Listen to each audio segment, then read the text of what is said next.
बिस्मिल्लाहिर्रहमानिर्रहीम। अस्सलाम वालेकुम। मैं समी इब्राहिम हूँ और आप देख रहे हैं हमारा यूट्यूब और फेसबुक चैनल।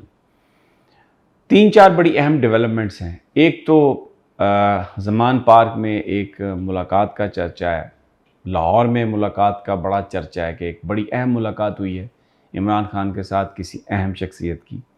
और उसके बाद फिर जो बहुत सारे जो इंतज़ामात हैं वो भी तब्दील हुए हैं और इसका बड़ा चर्चा है कि इसका इम्पैक्ट आपको आने वाले दिनों में नज़र आएगा। ऑल पार्टीज़ कॉन्फ्रेंस जो 7 तारीख को शहबाज शरीफ साहब ने बुलाई थी, अब उसकी तारीख को तब्दील किया गया और बताया जा रहा है कि शायद 9 फरवरी को वो अब एपीसी होगी। अयाज सादिक साहब दे रहे हैं इस हवाले से दावतनामे और मुख्तलिफ़ सियासी जमातों से गुफ्तगू भी कर रहे हैं। बड़ा सिग्निफ़िकेंट है 2 दिन उसको आगे लेके जाना, क्योंकि बहुत सारे मामलात अभी तय होना बाकी हैं। शायद आर्मी के सरबराह भी मुल्क से बाहर हैं, लंदन में हैं और वहाँ पर यूके ऑफिशियल से उनकी मुलाकातों का इम्कान है। पाकिस्तानी ऑफिशियल्स के साथ भी वहाँ पर उनकी मुलाकातें होंगी। तो एक अभी बहुत कुछ होना है। लंदन आपको पता है बड़ा अहम है, बहुत सारे लोग वहाँ पे रहते हैं। अब किससे मुलाकात होती है, किससे मुलाकात नहीं होती, लेकिन तारीख़ जो है एपीसी की वो 7 से 9 पे चली गई है। तो कुछ ना कुछ इसको पॉजिटिव करने की कोशिश की जा रही है, क्योंकि इमरान खान साहब ने बिल्कुल ये वाज़ेह कर दिया कि आप इंतखाबात की तारीख़ दें, हम उस पर बात करने के लिए बिल्कुल हमारी पार्टी आएगी और जो इलेक्टरल रिफॉर्म्स हैं उस पर भी हम बात करेंगे, लेकिन एजेंडा हो पहले और वो इंतखाबात का, उसके बगैर हम बैठने के लिए तैयार नहीं हैं।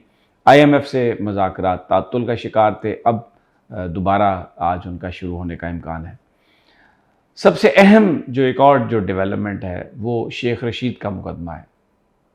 उस पे इस्लामाबाद हाई कोर्ट के जस्टिस तारिक महमूद जहांगीरी उन्होंने जो आज इस पर जो एक फ़ैसला किया है कि लसबेला और मोचको जो एफआईआर्स दर्ज हुई थी शेख रशीद के ख़िलाफ़ और जिसकी बिना पर सिंध हुकूमत उन्हें वहाँ पे ले जाना चाहती थी, और 4-5 दिनों से वो जो मोचको थाने के एसएचओ हैं वो यहाँ पर बैठे हैं अदालत में। कभी वो सहाफ़ी बन के जाते हैं, फिर बाहर आके कहते हैं कि हम तो लेने आए हैं, मैं सहाफ़ी नहीं हूँ, और अंदर कुछ कहते हैं बाहर कुछ कहते हैं।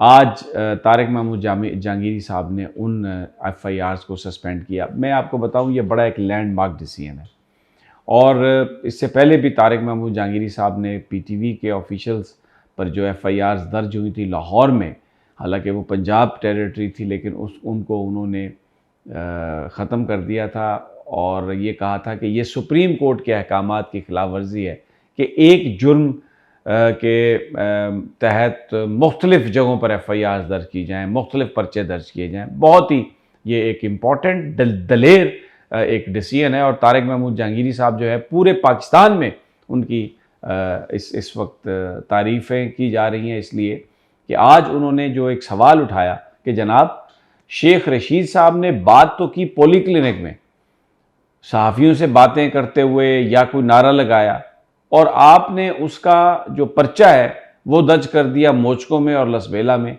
इसकी क्या तुक है? ये मुझे समझाएं कि ये सब क्या है। बिल्कुल उन्होंने जो राहदारी रिमांड की जो डिमांड थी, इनकी जो दरख्वास्त थी सिंध हुकूमत की, बिल्कुल उस पर उन्होंने ये फ़ैसला कर दिया और शेख रशीद साहब को अब सिंध नहीं ले जाया जाएगा। जबकि दूसरी जानिब सेशन कोर्ट में उनकी दरख्वास्त ज़मानत, क्योंकि वो जुडिशल रिमांड में है अडयाला जेल में, तो उनकी दरख्वास्त ज़मानत की समाअत हो रही है। अभी कुछ देर में फ़ैसला आ जाएगा and it is very likely कि उनकी ज़मानत हो जाएगी, जो हमें इस वक्त नज़र आ रहे हैं। इसकी 2-3 वजूहात हैं, ये बड़ा अहम है। एक तो जो मुस्लिम लीग नून और पीडीएम की हुकूमत जो ये तासुर दे रही थी कि ये जो कुछ भी हो रहा है इसको पाकिस्तान के ताकतवर हल्के करवा रहे हैं, तो फिर एक बड़ा सवाल ये है कि अगर ये सब कुछ ताकतवर हल्के करवा रहे थे तो वो क्यों जो राहदारी रिमांड है फिर उसको किसी ने रोकने की कोशिश की या उसको वो रिवर्स हुआ। फिर इमरान रियाज को किस तरह पकड़ा, और मैंने पहले भी जिक्र किया, उसको मजिस्ट्रेट साहब विर्क साहब ने बड़ी बहादुरी से ये एक फ़ैसला किया, और ऑल प्रेजेस फॉर हिम। लेकिन बहरहाल एक और भी पहलू इसका हमें नज़रअंदाज नहीं करना चाहिए कि बहुत सारे काम जो वफाकी हुकूमत कर रही है और जो निगरान हुकूमतें हैं वो पूरी तरह फैसिलिटेट कर रही हैं, लेकिन अय्यारी इतनी है, चालाकी इतनी है कि मैं सुन रहा था कि जो सूबाई हुकूमतें हैं उनके लोग ये कह रहे हैं जी ये तो वफाकी हुकूमत पकड़ रही है, क्योंकि KPK और पंजाब में निगरान हुकूमत है और वो अपने आप को अभी भी यानी इस कोशिश में वो लग रही हैं मसरूफ़ कि जनाब हम शायद बिल्कुल भी अनबायस्ड हैं और हम इम्पार्शल हैं, हम किसी की साइड नहीं ले रहे।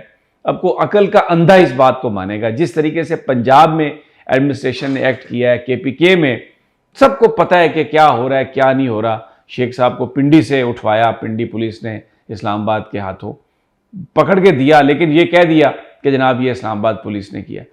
तो अपने ऊपर से पर्दा हटाने के लिए, अपनी जान छुड़ाने के लिए एक झूठ का सहारा ले रही हैं ये निगरान हुकूमतें मुबैना तौर पर कि जनाब हमने कुछ नहीं किया।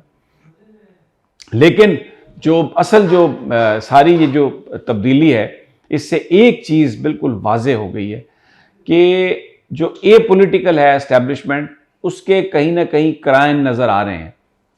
बड़ी बातें अभी मौजूद हैं। लोग ये सवाल करते हैं कि अगर एस्टेब्लिशमेंट पीछे नहीं है तो फिर ये सब जुड़े हुए कैसे हैं, इनका तो आपस में इख्तलाफ हो जाना चाहिए था। लेकिन लग ये रहा है कि जो शेख रशीद साहब ने कहा कि 15 फरवरी तक सब क्लियर हो जाएगा, हमें लगता है कि जब दौरा इंग्लैंड ख़त्म होगा आर्मी चीफ का और ये जो ऑल पार्टीज़ कॉन्फ्रेंस की जो नई तारीख आई है, लगता ये है कि अब सिचुएशन उस तरफ बढ़ती जा रही है और इंतखाबात सूबाई असम्बलियों के और कौमी असम्बली के इकट्ठे ही होंगे। इसलिए कि एक तो इसमें पैसा बहुत खर्च होता है और दूसरी बात यह है कि अगर ये इंतखाबात अलग-अलग होते हैं या इंतखाबात नहीं होते तो जो स्टेबिलिटी सियासी निज़ाम में चाहिए वो नहीं आएगी और उसके नतीजे में फिर जो मईशत के लिए जिन इक़दामात की ज़रूरत है वो शायद ना हो सकेंगे।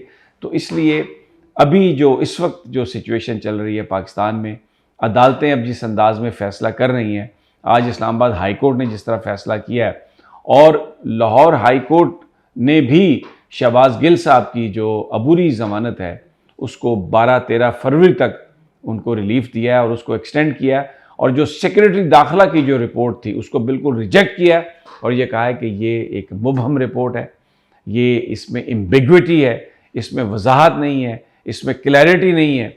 तो इसलिए हम ये शहबाज गिल साहब को भी हम रिलीफ देते हैं।